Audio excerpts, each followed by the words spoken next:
देखो ये सारे संसार में जा रही, महात्मा भी देख रहे हैं इस कथा को। वे परात पर ब्रह्म परमात्मा किसी माँ की गोद में, वो किसी गृहस्थ के घर में आए, कोई बाबा जी के घर में नहीं आए। वो राम जी कौशल्या दशरथ के घर में आए, कृष्ण जी नंद यशोदा के घर में आए। यदि ये कहो कि नहीं तपस्वी लोगों के पास भगवान आते हैं, तो गृहस्थ की गोद को धन्य करने के लिए परमात्मा पधारे। गृहस्थी अपने आप में एक पावन तीर्थ है, लेकिन उसे तीर्थ की तरह जिया जाए तो। दीप शिखासम युवति तन मन जन होश पतंग, भजो राम तज काम मत करो सदा सत्संग। वो सत्संग की वस्तु है। नरसिंह जी, संत एकनाथ जी, तुकाराम जी, तीनों इकट्ठे हुए। एकनाथ जी बोले भैया मेरे बड़े भाग, भगवान की बहुत बड़ी कृपा, बहुत बड़ी कृपा। का कैसी? कब मैं पूजा पाठ करता हूँ, 3 बजे रात से उठता हूँ, पत्नी उठती है, सारी व्यवस्था बनाती, चौका लगाती, पानी भरती है, भगवान के बर्तन मलती है, बड़ी अच्छे से पूजा करवा देती। भगवान ने बड़ी कृपा कर दी, पत्नी मेरी इतनी मन के अनुकूल मिली। तुकाराम जी बोले आपसे भी अधिक कृपा हमारे ऊपर है भगवान की। का क्या? कि साईं जी कोई दिन ऐसा जिस दिन अपनी पिटाई ना होती हो पत्नी के हाथ से। का इसमें कृपा काहे की? अरे का मन व्यक्ति का पत्नी में आसक्त हो जाता है, लेकिन भगवान ने ऐसी कृपा की कि उस पत्नी की मुझे स्वप्न में भी याद नहीं आती, इतनी कठोर हृदय वाली। नरसिंह जी बोले आप दोनों से अधिक कृपा मेरे ऊपर है कि पत्नी आई, एक बेटा बेटी को जन्म दिया और संसार से चली भी गई। भगवान ने बड़ी कृपा की, मुझे निर्द्वंद निश्चिंत कर दिया। ऐसे भगवान की कृपा का अवलोकन गारस्थ जीवन में करने वाले संतों ने भी बड़े बड़े ऐसे कार्य किए हैं जो विरक्त महात्माओं के। वेद भगवान शास्त्र कहते हैं ऋतौ सुधार गमनम गेहिनाम ब्रह्मचर्यता। यदि पति पत्नी धर्मपूर्वक जीवन में आचरण करें तो निश्चित समझना जी उसी लोक में जाएंगे जिस लोक में अखंड ब्रह्मचारी चला जाता है, ये उसी लोक में अधिकारी। भगवान श्री कृष्ण ने काली नाग के ऊपर जैसी 101 फन लेकर के जो दौड़ा, एक एक फन पर भगवान ने चरण का प्रहार किया, वज्र की तरह रक्त की धारा गिरने लगी। का महाराज क्षमा कर दो। भगवान ने कहा निकल जाओ, रमणक द्वीप में चले जाओ। काली नाग और उनकी पत्नियों के साथ रमणक द्वीप में जाने की तैयारी करने लगा। भगवान ने कह दिया कि अरे गरुड़ जी तुझे मारने आवे तो थोड़ा सिर झुका देना, मैंने तेरे चरणों पे अपने चरण पटक दिए तो मेरे चरण के चिन्ह तेरे में छप गए। मुख्य कारण तो यही था, ये गरुड़ जी से उलझ गया। एक बार उनके लिए पूजा का सामान रखा था, इसने उठा लिया, मेरे बड़ी शक्ति है। गरुड़ जी ने जो उठा के फेंका तो ये सौभरी ऋषि का आश्रम था, यहाँ आकर के ये जमुना जी में छिप गया। क्योंकि गरुड़ जी को श्राप था, वो यहाँ नहीं आ सकते थे, भागवत जी में लिखा है। सौभरी ऋषि रहते थे, उन्होंने कहा कि 4 कोस तक कोई व्यक्ति यहाँ हिंसा नहीं करेगा। एक दिन गरुड़ जी जा रहे थे, सोचा मगर आ गया है और महात्मा अंधेरे में स्नान करते हैं कि ऐसा ना हो कोई महात्मा का अनिष्ट हो जाए, तो उन्होंने पकड़ के चोंच में पछाड़ दी और जो वो मगर का खून गिरा। सौभरी ऋषि ने कहा गरुड़ जी यहाँ कोई हिंसा नहीं करता है, यदि आप आज के बाद इस क्षेत्र में आओगे आपके सिर के 100 टुकड़े हो जाएंगे। काली नाग जानता था गरुड़ से बचना है तो यहीं रहो। अब आप कल्पना करो, अच्छे लोगों को यदि निकाल दोगे, गरुड़ जी जैसे लोगों का आना जाना बंद करोगे तो काली नाग जैसा सांप आकर के डेला रख देगा, जो हजारों हत्याएं कर रहा है, हजारों जीवों को खा रहा है। इसलिए भले लोगों को स्थान से मत हटाओ, उनके पद से अलग मत करो। यदि भले लोगों को दूर कर दोगे तो बुरे लोग अड्डा जमा लेंगे और बुरे लोगों के अड्डा जमाने से हाहाकार मच जाएगा। भगवान श्री कृष्ण ने कह दिया आज के बाद तुम्हारी मेरी इस आज्ञा को जो याद करेंगे उनके लिए कभी सर्प की व्याधि नहीं होगी। यदि सर्प आ जाए तो भगवान की आज्ञा सुनाओ कि कह दिया कि रमणक द्वीप में चले जाओ, तो वो वहाँ चला जाएगा।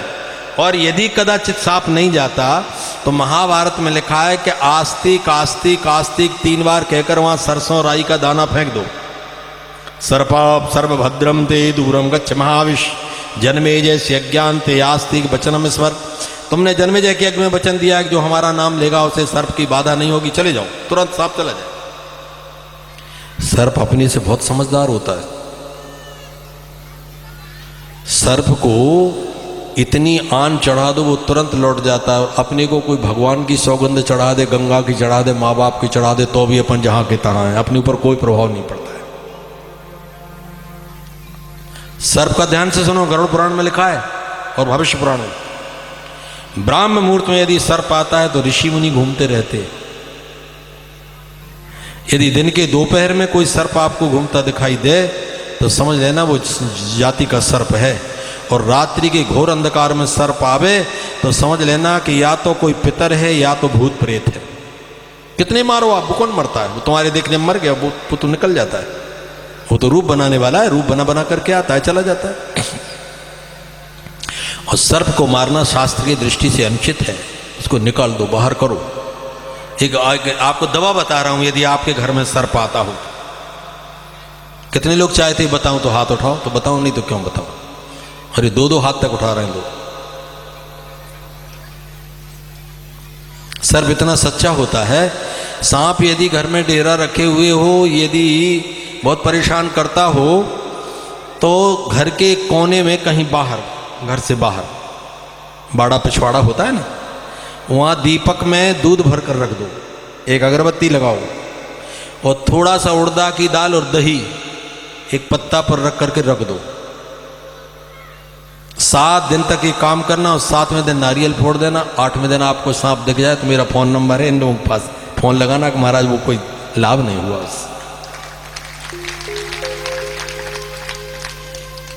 अभी वो मकान, खेत में मकान का काम लग रहा था, वो रहने के लिए बना रहे थे, तो उसमें इतने सर्प निकल रहे, इतने सर्प निकाले। 50 वर्ष पुराना मकान था। महाराज काम करने वाले हट रहे हैं, दीवालों में सर्प, नीचे सर्प। अरे हमका कुछ मत करो, इतना दही चावल ले जाओ, एक नारियल फोड़ दो, अगरबत्ती और दूध का दिया रख दो, प्रार्थना कर दो।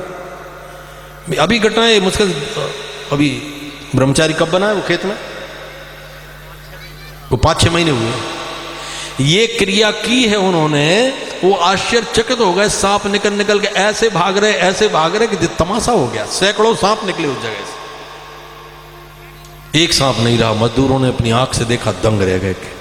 इतने सांप भरे थे इसमें। 50 वर्ष का खंडहर पड़ा था, वहां कोई रहता ही नहीं था। इसलिए सर्प में देव जाति होती है, पितृ जाति होती है, प्रेत जातियों का निवास होता है। और सर्प वचन का सच्चा होता है। देवराहा बाबा का नाम सुना होगा आपने, दर्शन किया हो तो हाथ उठाओ। कोई नहीं किया। देवराहा बाबा 350 वर्ष की आयु समाप्त हुई, वो मचान पे रहते थे। एक बार उनकी भीड़ दर्शन करने जा रही थी, एक व्यक्ति को सांप ने काट दिया, तो वो गिर गया और बस मुंह से वो डालने लगा और जीभ लटक गई उसकी। हाँ, लोग जा रहे दर्शन करने वाले, लौट गए इधर को। बाबा ने आवाज लगाई, क्या हुआ? का सांप ने काट दिया। का ऊपर ले आओ। तो जल्दी उसको मचान पे ले गए चढ़ा। वो तो योगी थे, उन सांप को बुला दिया। सांप मचान पे चढ़ गया। सांप से पूछा, तुम यमराज के दूत हो? का नहीं। क्यों काट दिया? का इसने पैर क्यों रख दिया? का भैया मुझे काट लो, मुझे दर्शन करने आ रहा था, इसकी गलती नहीं, मेरी तरफ देख रहा था, नीचे नहीं देख पाया घास फूस में। तो वो चुप रह गया। का निकालो इसका विष निकालो। तो सांप ने मुंह लगाया। ये घटना ज्यादा नहीं, कोई 85 वर्ष के अंदर अंदर घटना है। सांप ने मुंह लगाया, विष खींच लिया। लोगों ने पूछा, बाबा आपने ये क्यों पूछा कि तुम यमराज के दूत तो नहीं हो? तो वो हमने इसलिए पूछ लिया कि यदि यमराज का दूत होता तो मैं कुछ नहीं कर सकता था। वो मृत्यु है। यदि अपमृत्यु है, अल्प मृत्यु है, अकाल मृत्यु है और धोखे सांप ने काटा मर रहा है तो बचा सकता हूं, लेकिन यदि यमराज के यहां से निकल गया तो फिर नहीं बचा पाऊंगा। सर्प की व्याधि में इन बातों का ध्यान रखना चाहिए। हमारी भारतीय संस्कृति में पहले हमारे साथ एक पंडित जी रहते थे, उन्होंने एक मंत्र सिद्ध किया, ऐसी मिट्टी पड़ के फेंके, घर में सांप हो तो निकल गया। ऐसे भागता था जैसे कोई पीछे घूम लाठी लेके दौड़ रहा हो। ऐसे ऐसे मंत्रों की विद्या हमारे देश में थी। भगवान श्याम सुंदर श्री कृष्ण की आयु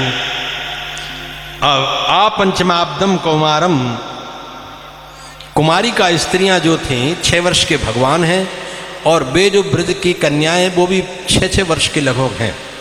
वो स्नान करती अघन के महीने में, गौरी की मूर्ति बनाती हैं, पूजा करती।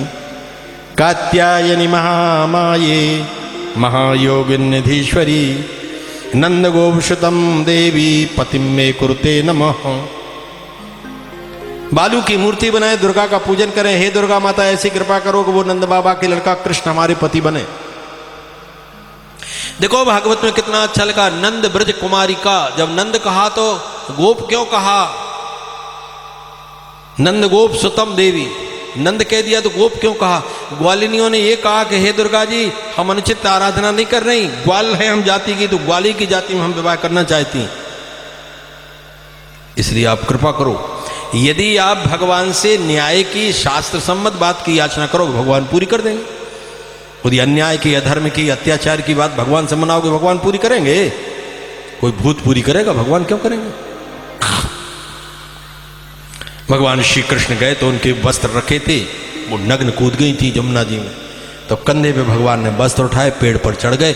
अघन का महीना था, पूर्णिमा तिथि आने वाली थी, शीत ऋतु थी, शीत कर्षिता कांप रही थी, बाहर निकली, अरे वस्त्र कहाँ गए, वस्त्र कहाँ गए? तब तक श्री कृष्ण बिजली की तरह चमक पड़े, ए हमारे वस्त्र दो, आपका ये काम ठीक नहीं, यदि आप वस्त्र नहीं दोगे तो देवाशांस धर्मज्ञ नो चेद, यदि नहीं दोगे तो राज्ञ ब्रुवामयम, राजा शिकायत करेंगे। भगवान ने हंसकर कहा पहले हमारे सामने तो आ जाओ, तब तो राजा के सामने जाओगे, इतने इतने जल में खड़े होकर तो हमसे प्रार्थना कर रही हो।